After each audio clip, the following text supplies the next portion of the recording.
So if anybody else pops in during this time, we'll just welcome them and continue the conversation. But you and I we'll go ahead and just have a conversation about this. So we don't really need to talk about the rules to it because it's just you and me having a conversation anyway. So, and they were explained earlier. So, okay. So the first part of this, you were asked to read the Young article about Heisel the chimpanzee.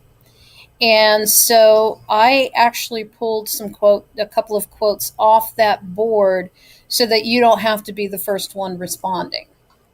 So I'll read this to you and then you let me know what you think, if you agree or disagree with this person. While Heisel is a very intelligent creature who should be treated with respect, he should not be considered a person. A person is someone who has a conscience or a moral compass to tell him when something is right or wrong. An ape does not have that. No animal does. They merely do whatever they want at that very moment. In addition, a person speaks one or more languages. Apes, on the other hand, do not. While they can learn to understand a language, or they can learn a bit of sign language, they do not have the capacity to learn a language and speak it like a human does. Apes are clearly not humans. What do you think? In a way, I agree with this, but in another way, I don't. I agree with the fact that apes are very different from people. They don't respond on the type of level that we do, and they don't act the same. But on the other hand, I heard a story from my mom about this ape that learned sign language, and he was able to communicate, and he could value love because they gave him a pet kitten, and he valued it. But whenever it got out and it passed away, he got very sad, and he was obviously grieving. Okay. Do you know how did they determine that he valued the kitten? Was there what specific behaviors was he exhibiting? It was showing how he would pick up the kitten and bring it close to him and treat it as if it were their child, and they would pet it just very gently. And in a way, from a little video I saw about it, it would give it kisses and everything. Yeah. And then whenever it went missing, it was just constantly asking where it went. And whenever they had to give bad news that they passed away, it got really sad and almost as if their own young had died. Okay, very good. Hi, Patricia. Can you hear me? Your mic is off. So what you do, Patricia, is scroll up towards the top of the Hangout, and then where you see there's two icons. One's a mic and one looks like a camera. Turn the camera off. Yeah, there you are. I can hear you. And you can go ahead and turn off the camera if you don't want to, unless you want us to look at you, how beautiful you are this whole time. But you can go ahead and turn off the camera if you'd like to. Okay, there you go. And then Brianna is also in the Hangout with you, so say hi to each other. Hi. Okay. Hello, Patricia. All right. So Patricia, where we are right now, I took this off of the discussion board that somebody has already responded to.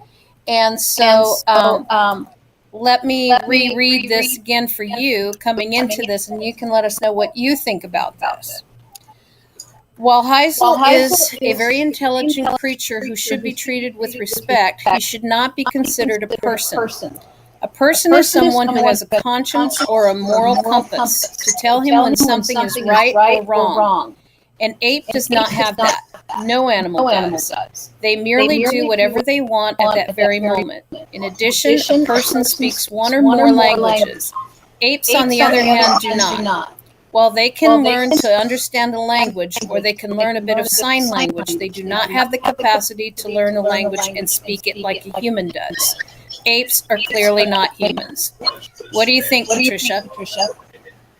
Well, I think that animals and humans are like...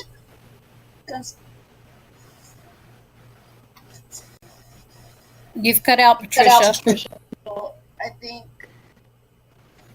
there shouldn't be like a how do you call it, like a difference between us. Like we should all be treated the same. Okay. That's my thing. Why should apes be treated the same as humans? What was that? Why should apes be treated the same as humans? Well, because there are animals and we should like protect care of them, and we should not be treating them bad or doing scientific testing on them either. Mm-hmm. We should like actually like provide for them and take care of them for like where they could keep on going on with their where they could how do you say like keep on being more apes, like I don't know how you call it, like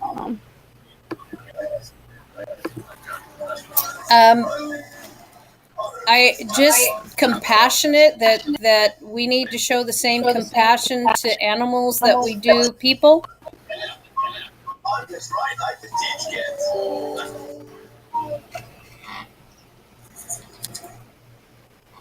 Are you there, Patricia? yeah, what was that? Are you saying that we need to show compassion because they are living creatures the same as humans are? Yes. Okay. All right. I'm not able to hear anybody right now. Okay, you're not able to hear Patricia right now? Let's see. And somebody else is here too. Who's here? Cassandra. Cassandra, I need you to unmute your microphone, please. Do you know how to do? Oh, there you go. Hi, Cassandra. Hi. Okay. Brianna, can you hear Cassandra? Hi, Cassandra. Okay. And Patricia is here too, so hi, say hi to Cassandra, Patricia. Hi, Cassandra. Did you hear her? Yeah. Hello. Okay. Hi. Okay, good. All right. I'm going to go ahead and move forward a little bit just so that we can make sure that we end before 3 o'clock. This is another quote from the discussion board. I do not believe Heisel is really a person, but I do believe he is entitled to some rights. He can definitely learn how to become very close to a person and should be respected and have some rights. Since chimpanzees' DNA is 96 to 98.4% similar to that of humans, closer than the relationship between donkeys and horses, Heisel should be taken back to his birth home with other chimps he knows. In 1982, Heisel was taken from Sierra Leone, his home, and taken to Australia with a handful of other chimps. They were taken to an experimentation lab. Heisel did not ask to be taken from his home, experimented on, and kicked to the curb. We wouldn't do this to other humans. Do you guys agree or disagree with this student's post? I'm agreeing because why Would we take somebody from their home and experiment on them when we feel just fine doing that to animals such as the ape? It's economically not right. It's honestly, it's very rude.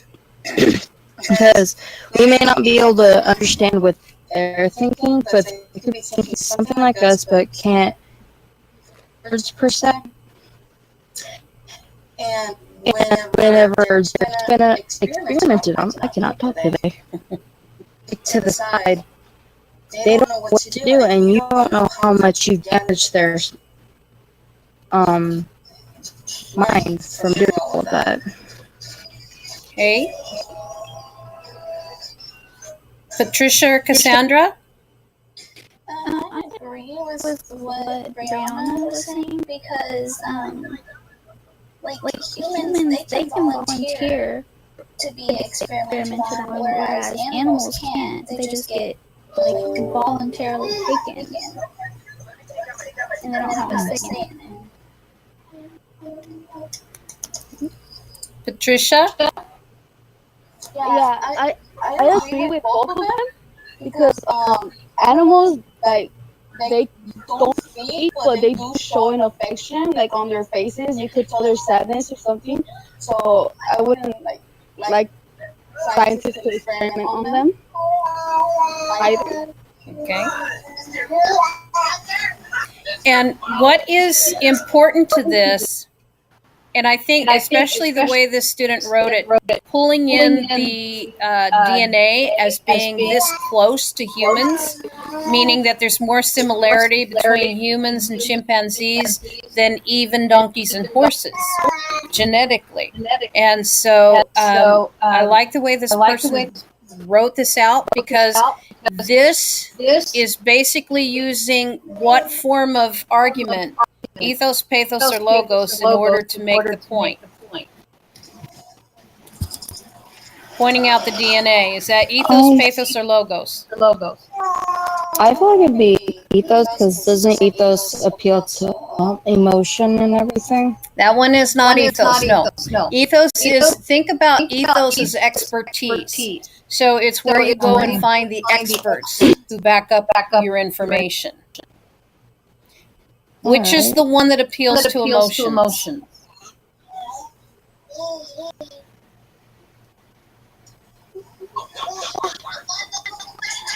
Anybody can answer this. Which one of them appeals to emotions?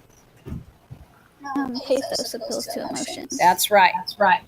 And so this isn't really pathos. Instead, it's what? What's the third one? Logos. When you are dealing with such a emotionally charged topic like this, the logic and pathos have to, they're the ones that kind of stand up to each other. And so if you look at the ASPCA commercials, the reason they do that is because pathos is a very temporary but very sudden reaction. So you can, your first instinct is to feel sorry for the animals, but if they were to treat it more logically, I think people would have less tendency to turn the commercials off. For example, there was one video on Facebook where the dog, they're showing how the dog could drive the car. Have you guys seen that? I have not. There's a gal, and she's kind of standing outside the car. The car's not going very fast, obviously, but they're on this track, and the dog, the woman is kind of giving signals to the dog, and the dog is able to steer the car where he needs to go. And so that's kind of more using logic. Because if you're able to teach a dog this, obviously they have some intelligence, and that's why we need to rescue them. So using logos to counteract pathos, just keep that in mind. That's a good trick. Anyway. Oops. Okay. Go back to my share. Hello. What happened to my share? Did I? Hang on a second. I think I got off my share here. Okay.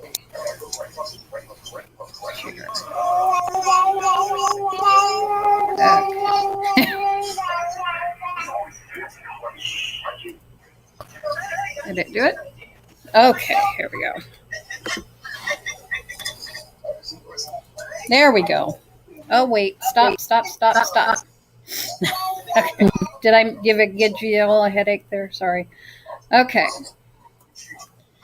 The hard part is I have to have one computer that is the recording and one computer that's the actual hangout. So it's kind of gets confusing for me. All right. These are from the questions that were taken from 1.3.1.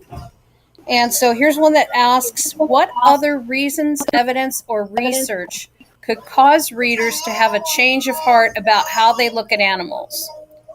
So what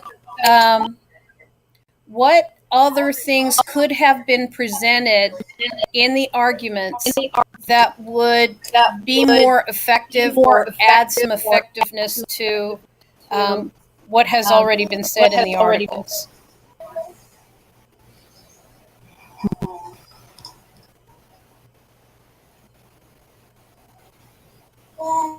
Vegan?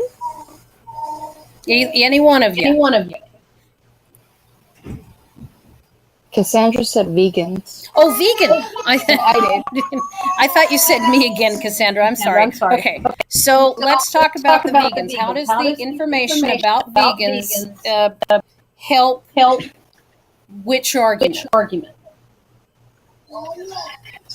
Well, wouldn't vegans be like to like aren't vegans the ones that don't eat meat at all? Right. Trying to save like animals and like stuff like that? Well, there's a couple of different reasons for it. You may be vegan because you don't want to, and it's not just products from slaughtered animals. But I believe that dairy is included because they don't believe that putting the animals in the dairies like they do is ethical treatment either. And so anything where animals might suffer in order to give a product, they usually don't do. But that's only one reason that somebody would become vegan. The other is just for health reasons. I know that there are some who, they avoid all red meats, but they may still have fish. It just depends, and there's several levels of vegan. And so, but I do know that, in fact, I had a student last year who was vegan because she didn't want animals to suffer on her account. So, you're saying then that if we added maybe a famous vegan, do you know of any famous people who would be vegans? Who? Ariana Grande? Okay. Is she a vegan? Or vegetarian? I don't know. She's a vegan. I have no no idea. idea. So, Yeah, Ariana Grande's a vegan. okay. Now, if we use her as an example, what type of argumentation is that? Isn't there like agreeing to the article? Right, but I mean, of ethos, pathos, logos, which one, if we use the example of her being a vegan and why she's a vegan, what kind of arguing is that? Nope. That one's ethos, right? Yeah, ethos. Yeah, it's the same. It's the same concept as to why why would you have Taylor Swift advertising Coca-Cola? Well, she's a really nice gal. She's a good singer and all like this. So if she drinks Coke, you want to be kind of airy and free spirited like she is. So you're going to drink Coke too. So I think it's a really good, if we had if somebody had talked about some of these vegans who are famous and who are, idolized, somebody may consider, well, you know what, let me explore that. Let me look into that because maybe I'd like to do that too. Very good. Any other things that you might think of could add evidence to any one of these to change somebody else's perspective on what animals, of being nicer to animals?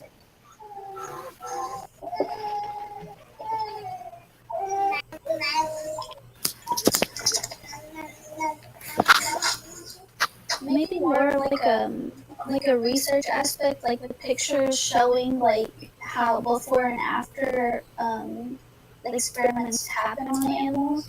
Ooh, that would be good. Have you seen any of those, Cassandra? Yeah, I saw one the other day on the internet, and it was like the dog. It was like a dog, and the dog afterwards it like lost all its hair, and it was really skinny. Oh. And That's interesting. yeah. But effective. That's definitely effective, and that's exactly what ASPCA does too. I mean, that's how they get you. They look at those pictures. Although my own dog will give me that same look when I tell it, no, it's not time for dinner yet. So that's yeah. They can pull that out of nowhere, just like children.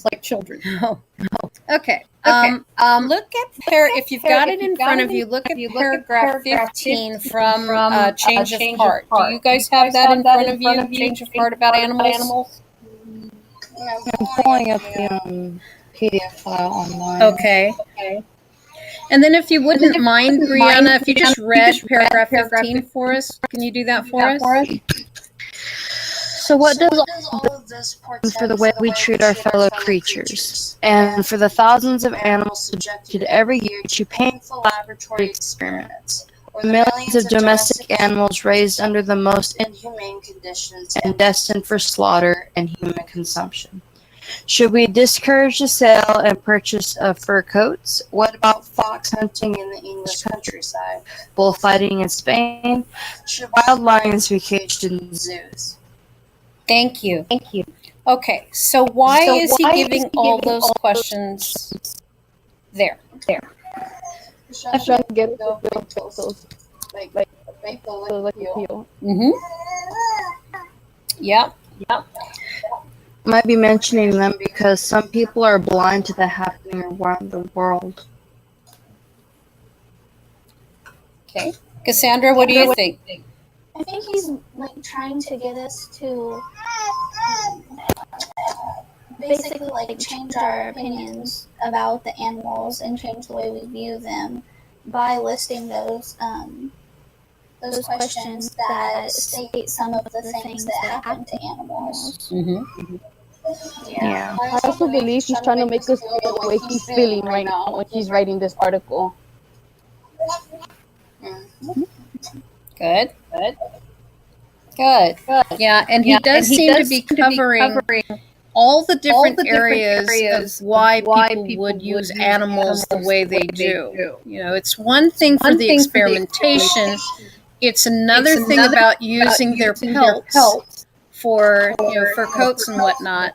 So it seems like he's addressing several different audiences here, just depending on how do you use animals. Okay. Could loyalty in an animal be an example Jeremy Rifkin could have used in his article?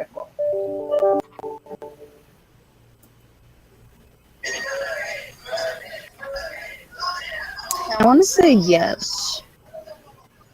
And what would its effect be in that case?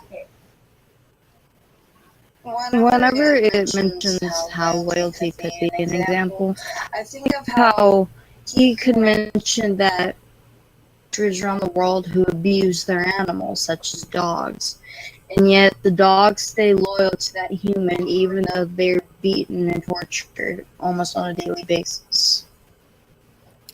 Now, first of all, which of the three are you using? Ethos, pathos, or logos, if you're going to do that?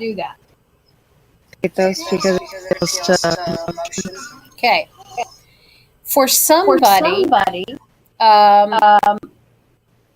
is it a possibility that somebody who simply uses animals for, let's say, a guard dog in a yard of some kind, a lot of the auto parts places, they use these dogs, so they're left alone most of the time, but they're fed, and it's just to kind of discourage people from going into the yard there to steal stuff. If that person were reading Rifkin and is reading that part, does that piece of evidence have the persuasive effect on that particular audience person? No.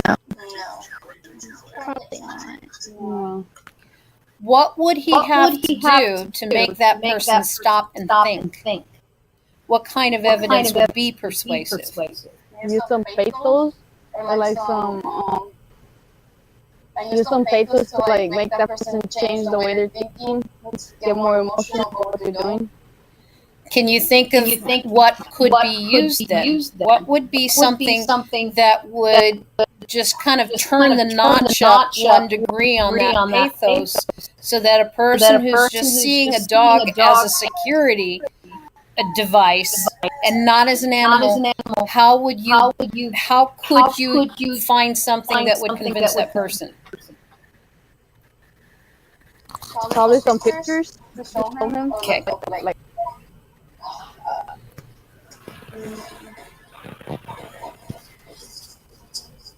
It's always the pictures are good. Pictures are always good.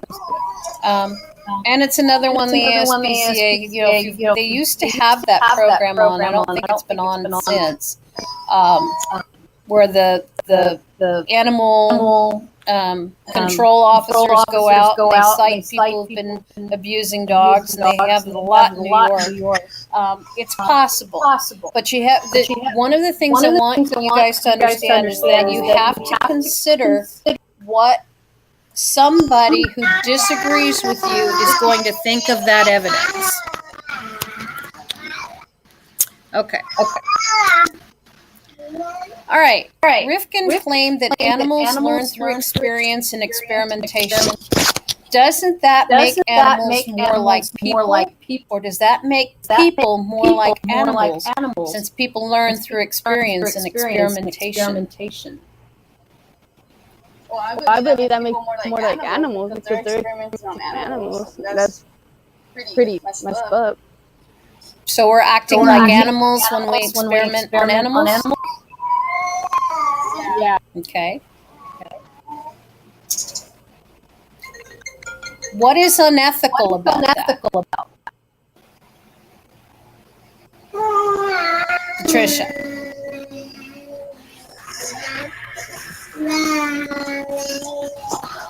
It's unethical because they're being cruel and doing harsh experimentations on the animals.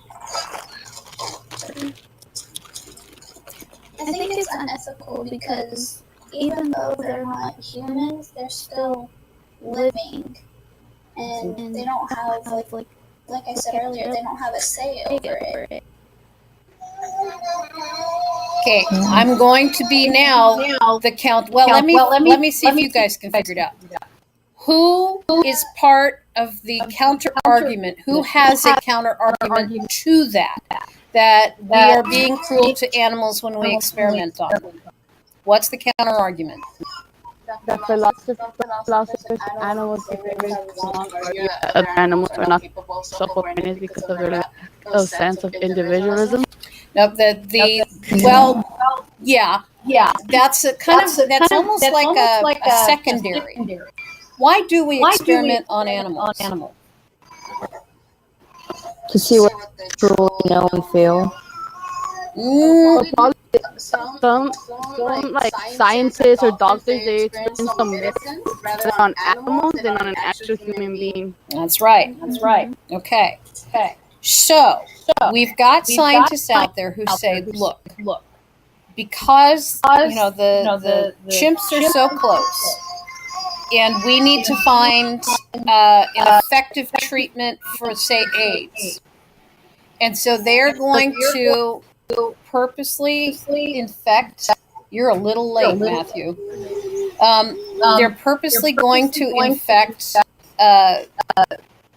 an ape with AIDS and then see if this treatment works. So we've got people every day who are dying of AIDS. In fact, there was somebody yesterday who was a Broadway director, died, 41 years old.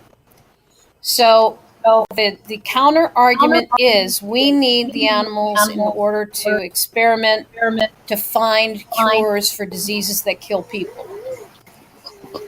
What is your response to that person?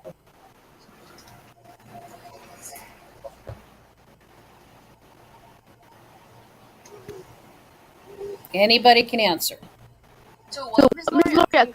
Okay. By the way, Matthew just came in. Say hi, Matthew. Hi, Matthew. Hello. Tell them why you're late, Matthew. Hi, Matthew. I had to get here from Frontier. Okay. Should we accept that as a good response? All right. Okay. One more time. If the counter argument is we need animals to find cures to diseases that kill people, and people are more important, what do you say in response? How do you refute that counter argument? How do we refute that people are more important than animals? Is that what you're asking? Yes. If you're saying that what we do to animals is cruel, But the counter argument is that animals are needed for experimentation. You need to refute that. So you have to counter the counter argument. How do you do that? Well, that's hard because that's 50-50. Like we're saying that we treat animals cruel, but we need to like to find the medicine to cure someone. We need to like do an experimentation on somebody. So like, I don't know if you get what I'm trying to say, but like that's what I believe. That we have to treat like someone like we can do it on people, but like Dead organs are not working. So like that's what I believe. Okay. I get what you're saying. It would be kind of harsh to do it on a sick being who has already been through so much torture and having to be prodded with needles every day. It wouldn't exactly be the greatest thing when you're sick. But on the other hand, you wouldn't really want to do that to an animal who can't defend itself. Yeah. Congratulations, ladies! You now know what it's like in college. This is what college is about. You're going to be asked. You're being asked the hard questions, and you're having to come up with a particular solution to a particular problem. And so, where Patricia says that's hard, that's exactly what is intended. So, what do you think, Matthew? We haven't heard from you yet. Did you get the question? You need us to repeat it. I think I got the question. Okay. Can you hear him okay? At home? So. Speak up.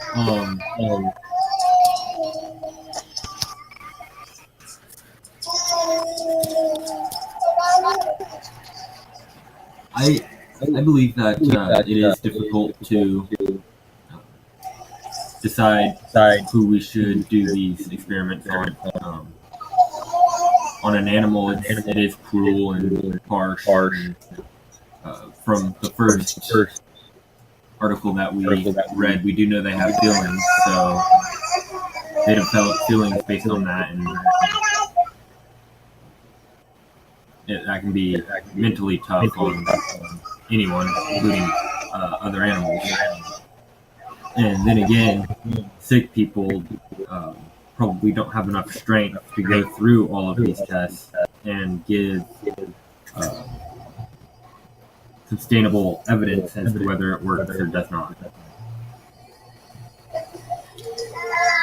Is there an option to animal testing? Can you think of one?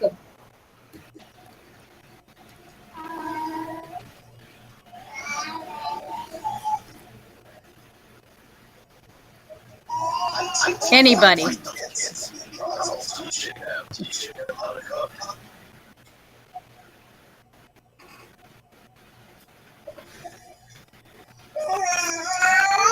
I thought of an idea with, instead of testing with animals, you could test with plants, but I doubt that would get you the same result. I don't think so. Like especially like on the cancer, I don't think that will work on plants. Exactly. That's why I was saying you won't get the same result. Yeah. I think maybe you could like maybe have volunteers, like human volunteers, Okay. but it's kind of 50-50 because not a lot of people would volunteer for it. Right. Yeah. And people who you need to volunteer, such as people with cancer. Some may not want to volunteer because they have so long to live, and being tested on might shrink that time span. They don't want to risk it or anything like that. Exactly. This is just a 50-50, I believe. Like, it's just, yeah. We love that 50-50 odd, don't we? But still, what we're doing here is we're trying to think of an alternative. So one of the other techniques is when you have the counter argument. One of the ways to refute the counter argument is to try to come up with another solution. I think there is validity in saying that I do believe there are people out there willing to try the experiment. enough so maybe I know that there are doctors who, you have to have so many in a study for it to be valid, and there may or may not be enough people to do that. So, but what I'm trying to get you to understand here is the pattern of how you're doing the argument. You respond, you then consider what somebody else might think who opposes that, and then you come back and you try and come up with some sort of solution to that disagreement. Okay. All right. So let's see what we've got here. Explain to someone who participates in a sport like hunting why they should read, and the person was not specific this article, so it could be any one of them. I think if we talk about which one do you think somebody who really likes sport hunting, which one of those do you think they might need to read? Hunting's a sport? Yeah, it actually is in England, for example. They like to participate in a little game where when the sun rises in the morning, they let out a fox from a cage and they give it 15 minutes as a head start, and they use bloodhounds to track it down and shoot it. Mm-hmm. Yeah, that's sad. Well, I mean, to make someone read this article, especially people that hunt, is we first have to give them a pathos appeal and make them feel sad over it so they can actually react to what we're trying to get them to read. Show them pictures. Really emotional pictures. Well, you have to think about it this way. Since they are hunting for sport, they really have no remorse for animals. So it would be really hard to try and get them to change their mind. Yeah, you would need a really good attention grabber for them to read the article. Yes. Yeah. Well, if we talked earlier about logos being the counter to pathos, because people who are hunters, you're right. Brianna has it right on the nose. If they don't feel bad about hunting animals. They don't feel bad about an animal dying. Otherwise, they wouldn't do it. So you would then want to use logos to come back at them. Looking at Hooked on a Myth, is there any pathos that you can tell in Hooked on a Myth by Victoria Braithwaite? Can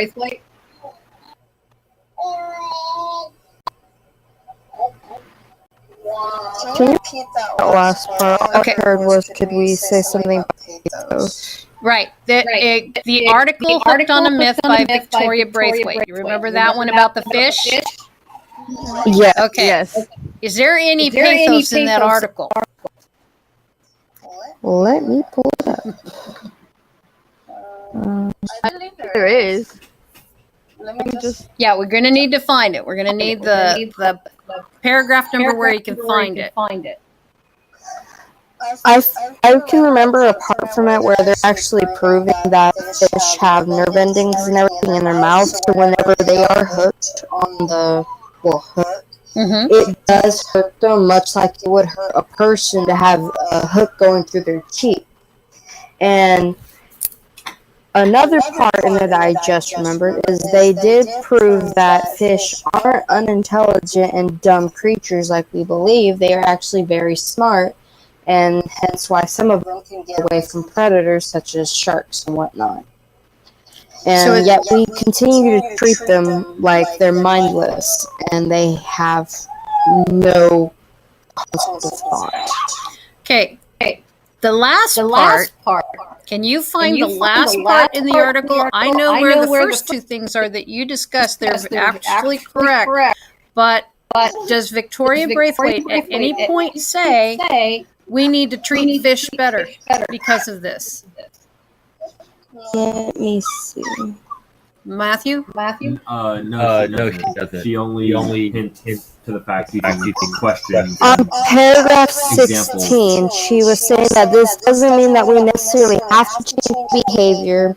One could responsibly adopt the utilitarian cost benefit approach and argue that the benefits of sports fishing, both financial and recreational, may outweigh the ethical costs of the likely suffering fish. So Matthew, She said we don't have to change, but we can. okay. Yeah, she doesn't like straight out say that you have to, but she kind of implies it throughout the article. Okay. She also uses questions to make us feel bad about how we treat fish.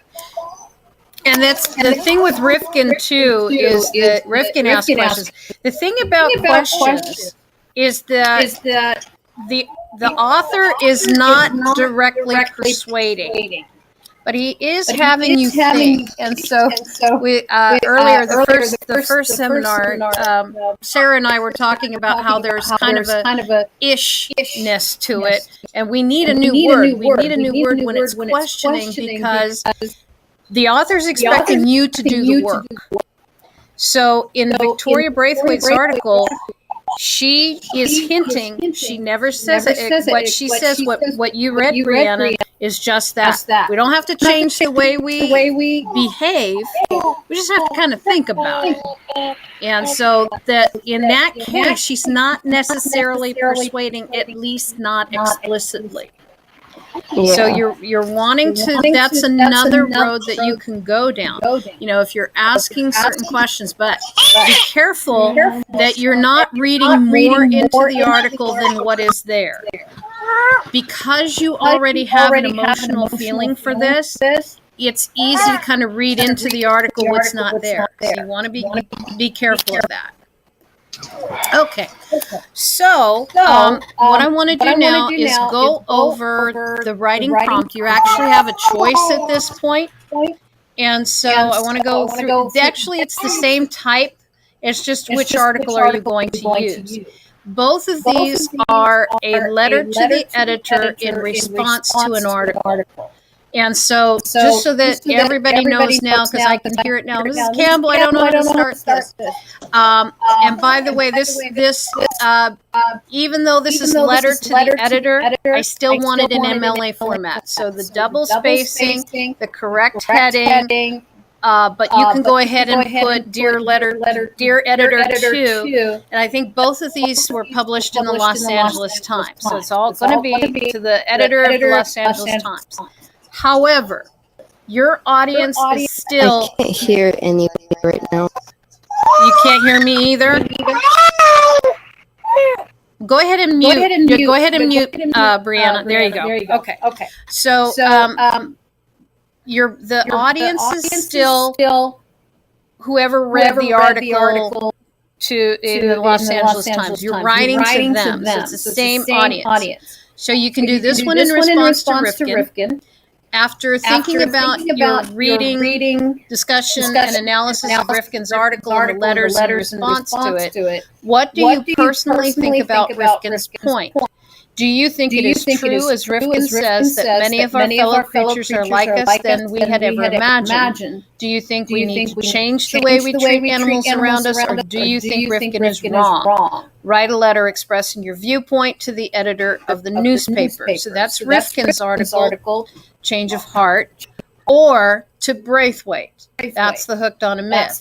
Victoria Braithwaite argues that fish have nervous systems that are similar to humans and are very likely to feel pain at the way we do. She says we should adopt a precautionary ethical approach and assume that in the absence of evidence to the contrary, fish suffer. She, that's supposed to say she, also says, of course, this doesn't mean that we necessarily must change our behavior. One could reasonably adopt a utilitarian cost-benefit approach and argue that the benefits of sports fishing, both financial and recreational, may outweigh the ethical cost of the likely suffering of fish. So hers is kind of like either or. So here's the actual question. Should we ban the use of barbed hooks? Should we change our fishing practices because fish might suffer? Or is Braithwaite making a big deal out of nothing? Write a letter expressing your viewpoint to the editor of the newspaper.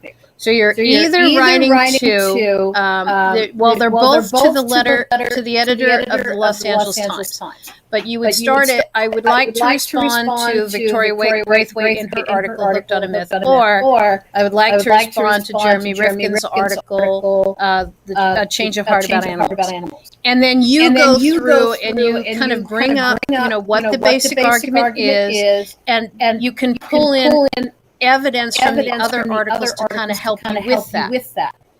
You can also bring in the counter argument, because you do have counter argument within your articles. Okay. So, are there questions on the prompt or any of the content? Is there anything you would like to ask of me before you get started on this essay? You want it double space, right? Right. The MLA format. So you should have down at the bottom in your resources the MLA formatting. If it's not, I'll double check it later today and find out if it's there to give you the videos that show you how to set up the paper if you don't know how to do it. How long do you want this to be? As long as it takes? As long as it takes, yes. I will tell you that what you're looking at now is a 4-paragraph with the first and the last, the introduction and conclusion are always short. All you need is the hook and the thesis in the introduction.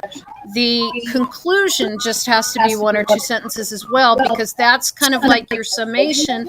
And then if you're doing a call to action, if you want your audience to respond, the 2 body paragraphs need to have at least 2 chunks, meaning you have a piece of evidence from some article, your analysis and how that connects to the thesis. You also need in there the counter argument.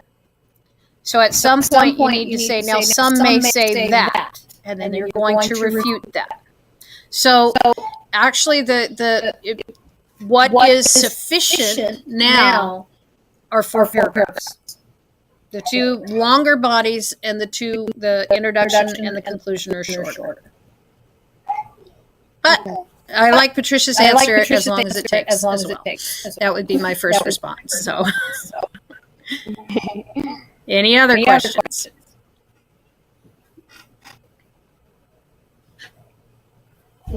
All righty. Well, I'm glad you are all here with us today. Thank you for joining. And remember, you can double the points of this if you want to go back and actually respond. You can just write a paragraph to the reply that says, in the Socratic Seminar today, here are the things I'm thinking about, I'm reflecting on. And then if you go back and respond to 2 other people, you actually earn more points. So you all have 25 out of 25 now for coming. But if you want to go back and add those are all extra points. That's where you get the good extra credit in my class. Okay? What do you mean to go back? Like, how do we do that? Like, just go back to what number is the one right before this? That's the discussion board. So it's Thank you. So on that, hopefully at this point you already wrote attending seminar. You can actually go back to what you wrote and reply to that, and just write a paragraph summarizing what you've come away with the seminar, just kind of a reflection. And then once you submit that, you're going to see what everybody else has submitted. And you respond to 2 of those responses, and that will give you 50 out of the 25 points. Okay? All right. Anything else? No. All right. Well, thank you for joining us, and good luck. We'll talk to you again in the next one. Bye. Don't forget to hang up.